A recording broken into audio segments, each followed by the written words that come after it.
Hello everyone, అందరూ ఎలా ఉన్నారు? బాగున్నారా? నేనైతే చాలా చాలా బాగున్నాను. మీరు కూడా బాగుండాలని మనస్ఫూర్తిగా కోరుకుంటున్నా. Welcome back to our channel Rashtravanti vlogs. ఈ వ్లాగ్ వచ్చేసి 11 మినిట్స్కి బిలోండ్ అవుతుంది. మీ పని మీరు చేసుకుంటూ నా వీడియోని అయితే కంటిన్యూ చేస్తారనుకుంటున్నా. వీడియోని మాత్రం లాస్ట్ వరకు చూడండి అండ్ లైక్ చేయండి. మన ఛానల్ని ఎవరైనా కొత్తగా చూస్తున్నట్టయితే సబ్స్క్రైబ్ చేసుకోండి. నేను ఈ వ్లాగ్లోనైతే మా యానివర్సరీ రోజు, అదే మా పెళ్లి రోజు జరిగిన కొన్ని సంఘటనలు అయితే మీతో షేర్ చేసుకుందాం అనేసి అనుకుంటున్నా. వ్లాగ్ని అయితే లాస్ట్ వరకు చూసి మీకు ఎట్లా అనిపించింది అనేది కామెంట్ చేయండి. ఈ యానివర్సరీ వచ్చేసి మా 8th యానివర్సరీ. ఇప్పటికీ మ్యారేజ్ అయ్యి మాకు 8 ఇయర్స్ కంప్లీట్ అయిపోయింది. ఇక్కడ నేనైతే పూజ చేయడం కోసం రవ్వ కేసరి అయితే చేస్తున్నాను.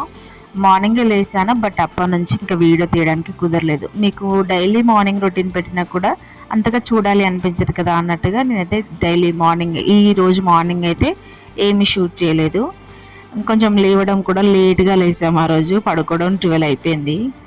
మా హస్బెండ్ చేత చేపిద్దామనేసి పూజ అనుకున్నాను, కానీ ఇంకా ఆయన నాకన్నా లేట్ చేస్తున్నాడు. అప్పటికి ఇంకా ఆఫ్టర్ 12 దీపం పెట్టద్దు అనేసి అంటారు కదా అనేసి ఇంకా నేనే బాత్ చేసేసి ఇంకా పెట్టేశాను దీపం అయితే.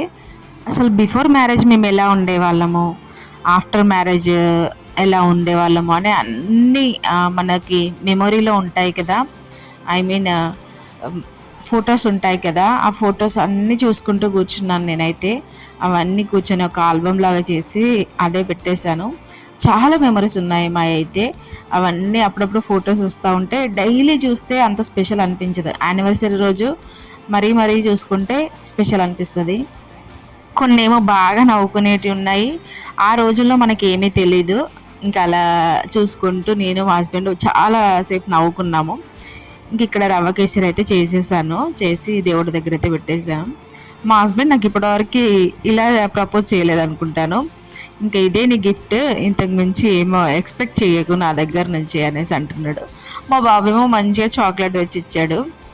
మా ఫ్యామిలీ చిన్న ఫ్యామిలీ, చింతలు లేని ఫ్యామిలీ అని మాత్రం అనను. మాది ఒక చిన్న ప్రపంచము. నేను, మా హస్బెండ్, మా బాబు.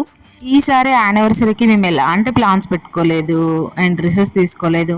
ఈసారి కొంచెం అంటే బడ్జెట్ లేదు.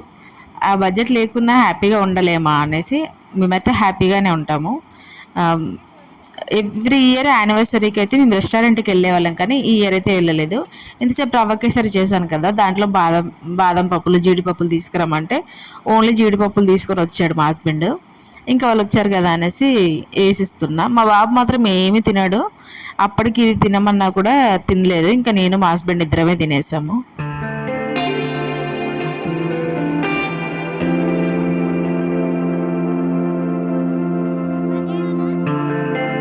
ఎవ్రీ ఇయర్ వెయిట్ చేస్తాడు మా హస్బెండ్, ఇది ఎప్పుడు కాళ్ళు మొక్కుతుందా అని. బట్ ఈ ఇయర్ అయితే అది ఏం లేదు. పర్లేదులే ఎందుకు అనేసి అంటున్నాడు ఫస్ట్ టైం. ఇంకా ఈరోజు అయితే బిర్యానీ స్పెషల్ వచ్చేసి చికెన్ బిర్యానీ వేస్తున్నా. యాక్చువల్గా అయితే మటన్ తెస్తా అన్నాడు. ఇంకా మటన్ బిర్యానీ చేద్దాం అనుకున్నా. ఫస్ట్ ప్రాన్స్ తెస్తా అన్నాడు. ఆయన నీ ఇష్టం, నువ్వు ఏదైనా తీసుకురా, నేను వండి పెడతా అనేసి అని అన్నాను. ఇంక ఇక్కడ చికెన్ బిర్యానీ వేస్తుంటే అన్ని స్పైసెస్ ఎక్కువ అయ్యి అనేసి అన్నాడు. లాస్ట్లో ఏం జరిగిందో చెప్తాను. ఇంకా మా పెళ్లి రోజు జరిగిన కొన్ని సంఘటనలు అయితే మీతో షేర్ చేసుకుంటాను. ఇంకా అన్నీ గుర్తు చేసుకుంటే కొన్నేమో బాధ కలిగించేటివి ఉంటాయి, కొందరి మీద కోపాలు తెప్పిస్తాయి. బట్ అవన్నీ వాళ్ళపైన కోపాలు కాదు, తాపాలు లేవు, ఏమీ లేవు. మేమిద్దరం ఇష్టపడుతున్నామన్న విషయం మా హస్బెండ్ మా మావయ్యకి చెప్పాడు. మా మావయ్య ఓకే అన్నాడు. నేను మా డాడీకి చెప్పాను. కొన్ని ఫైట్స్ తర్వాత మా డాడీ కూడా ఓకే అన్నాడు. ఇద్దరికి మ్యారేజ్ సెట్ అయిపోయింది. బట్ ఈ గ్యాప్లో మా డాడీ నన్ను బాగానే తిట్టాడు. అయినా కూడా నేను భరించాను. డాడీ కదా అంటే వాళ్ళకి ఇష్టమైన పెళ్లి చేయకుంటే ఇలానే ఉంటుంది అనేసి పర్లేదు నేను భరించాను. అసలు ఎవరికి ఇష్టం లేకపోయినా బతికేది నేను మా హస్బెండ్ కదా, ఇద్దరం ఇష్టపడ్డాము. మా నాన్న ఒప్పుకున్నాడు, అటు వాళ్ళ నాన్న ఒప్పుకున్నాడు అనేసి ఇంకా పెళ్ళి అయితే జరిగింది. కానీ ఆ రోజు ఎన్ని ఫైట్స్ అయ్యాయో, అది అలా జరిగినా కూడా మేము మాత్రం ఎక్కడ డిసప్పాయింట్ కాకుండా మా పెళ్ళిని మేమైతే ఎంజాయ్ చేసాము. ఎవరిని పట్టించుకోలేదబ్బా నిజంగా కూడా. ఆ రోజు ఏంటో నా మనసుని నేను అంతా గట్టిగా నేను అసలు యాక్చువల్గా అయితే ఊరికే చిన్నదానికి ఏడ్చే టైప్. బట్ ఆ రోజు మాత్రం ఎవరి గురించి ఆలోచించకుండా మాది ఈరోజు పెళ్ళి రోజు, నేను ఈరోజు మా ఆయనతో కలిసి హ్యాపీగా ఉండాలి అని అలా కూడా అనుకోలేదు, కానీ ఇంకా ఏదో ఒక రకమైన హ్యాపీనెస్లో ఉన్నాను. అలా ఏదో ఇలా తేలిపోతున్నట్టుగా. బాధపడాలి అని అంటే ఎన్నో ఉన్నాయి, ఎన్నో అన్న మాటలు ఉన్నాయి, కానీ అవన్నీ నేను ఇంకా ఇప్పటికైనా మర్చిపోకుంటే బాగుండదు అనేసి మర్చిపోవడానికే ట్రై చేస్తున్నా. మా హస్బెండ్ గారు గంతులేస్తున్నారు, ఫుల్ జోష్లో ఉన్నాడు. ఇంకే ఎవ్రీ సండే నాకైతే వంటలో కొంచెం హెల్ప్ చేస్తాడు. సండేనే, ఇంకా మిగతా రోజులు మా బాబుని రెడీ చేయడానికి దీనికే సరిపోతూ ఉంటుంది మాకు. ఇంకా బిజీ ఉంటాం కదా ఎవ్రీడే. ఇంకా నయ్యం మాది ఈరోజు సండే వచ్చింది, ఈ మాత్రమైనా కొంచెం ఇంట్లో ఎంజాయ్ చేస్తామన్నట్టుగా అనిపించింది.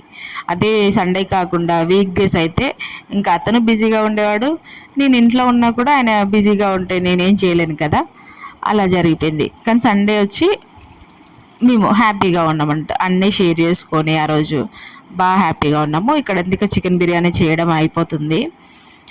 చికెన్ బిర్యానీలో ఏమైంది అని అంటే చెప్తాను అనేసి చెప్పాను కదా, మసాలాలు బాగా ఎక్కువయ్యి నాకు ఏదైనా కారం కానీ ఘాటు కానీ ఎక్కువైతే ఏమవుతుందంటే చెవుల్లో నుంచి మంట పుడుతుంది అంటారు కదా, నాకు తినగానే ఫస్ట్ చెవులకే పోతుంది. అలా అయిపోయి ఫుల్గా ఘాటు, అన్ని మసాలాలు ఎక్కువయ్యాయి అండ్ అన్నీ ఫ్రెష్గా నూరి పెట్టాను, అవన్నీ ఎక్కువయ్యి చాలా ఎక్కువైపోయింది అన్నట్టు మసాలా. అలా చేశాడు మా హస్బెండ్. పక్కనుంటే ఏదో ఒకటి గెలకకుండా ఊరుకోరు అబ్బాయి హస్బెండ్స్, ఏదో ఒకటి గెలికి దాన్ని సర్వనాశనం చేయడానికే ట్రై చేస్తారు. అండ్ మా పెళ్ళైనాక ఇయర్కి కరెక్ట్గా ఫస్ట్ యానివర్సరీ ఉంటుంది కదా, ఫస్ట్ యానివర్సరీకి మా బాబు అప్పటికి కడుపులో ఉండి 6 months.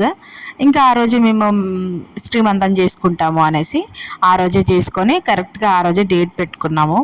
అలా శ్రీమంతం అనేది చేసుకున్నాము. యాక్చువల్గా చెప్పాలంటే మా అత్తమ్మకు కూడా పెళ్ళి ఇష్టం లేదు, మా హస్బెండ్కి మేమిద్దరం ఇష్టపడ్డాము చేసుకోవాలి అని. కాకపోతే మా మావయ్య ఒప్పుకున్నాడు కదా, అలా మా అత్తమ్మ కూడా ఓకే అనింది. అంటే ఇంకా వాళ్ళ రిలేటివ్స్ సైడ్ వాళ్ళు ఉంటారు కదా, అలా చేసుకోవాలని ఉండే. బట్ ఇంకా అలా అనుకోకుండా మాది లవ్ మ్యారేజ్ అయిపోయింది అన్నట్టు. ఎవరికి నచ్చకుండా పెళ్లి చేసుకున్నందుకు వాళ్ళు ఎప్పుడు వీళ్ళంటే ఇష్టం లేదు అనేసి ఉంటారనుకోవడం అసలు అది తప్పు. మనం మనం చేసే కొన్ని పనుల వల్ల వాళ్ళకి ఇష్టం కలుగుతుంది.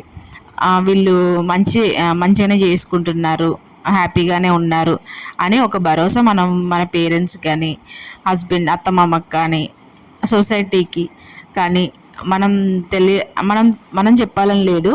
మనం హ్యాపీగా ఉంటే ఓకే వీళ్ళు చేసుకుంటున్నారు, ఎవరి కాళ్ళ మీద వాళ్ళు నిలబడి మనం చేసిన దాంట్లో ₹1 మిగిలిచ్చి ఏదో తీసుకుంటే అది ఎవరైనా కూడా హ్యాపీగా ఉంటారు కదా. మీరేమంటారు అనేది చెప్పండి. ఈ విషయం అయితే నేను మాత్రం ఇదే అనుకుంటాను. అందుకే నేను మ్యారేజ్ కాగానే ఫస్ట్ నేను ఒకటే గోల్ పెట్టుకున్నాను, మేము ఏదైనా ఒక ఫ్లాట్ తీసుకోవాలి అనేసి. ఇంకా అలా తీసుకున్నాక నాకు చాలా తృప్తి అనిపించింది నిజంగా. అసలు నాకు తెలియక అడుగుతాను, మనకి ఏమీ తెలియదా? ఒక మనిషి అంటూ పుట్టాక బరువు బాధ్యతలు అందరికీ ఉంటాయి, ఇది చేయాలి అది చేయాలని అందరికీ ఉంటుంది. అలా ఉండదు అని ఎందుకు అనుకుంటారో నాకు అర్థం కాదు. వీళ్ళు ఏం చేయలేరు, వీళ్ళు బ్రతకలేరు, ఇలాంటి కొటేషన్లు ఇస్తారు. అసలు వాళ్ళ నోట్ల నుంచి ఎట్లా వస్తుందో నాకు అసలు అర్థం కాదు. తాగిన దగ్గర నుంచి అట్లనే వస్తాయి. అందుకే నేను మా యానివర్సరీ రోజు జరిగిన బయట సంఘటనలు ఏదైతే ఉన్నాయో అవన్నీ మర్చిపోవడానికి ట్రై చేస్తాను. అవన్నీ నా మైండ్లో రన్ అయ్యాయంటే నాకు శత్రువులు తప్ప మిత్రులు ఎవరు ఉండరు అనిపిస్తుంది. అలా మా పెళ్లి రోజు జరిగిన కొన్ని సంఘటనలు అయితే మీతో షేర్ చేసుకున్నాను. మీకు ఎట్లా అనిపించింది అంటే నాకు కామెంట్ చేయండి. ఇంకా మధ్యలో వ్లాగ్ అయితే ఏం తెలియలేదు తిన్నాక. దాని తర్వాత ఇంకా ఈవినింగ్ అయింది అని అంటే మేము డైలీ ఎంజాయ్ చేసేది ఏదన్నా ఉంది అని అంటే ఛాయ్ తాగడమే. ఇంకా అట్లనే దోశలకు కూడా మిక్సీ పడుతున్నాను.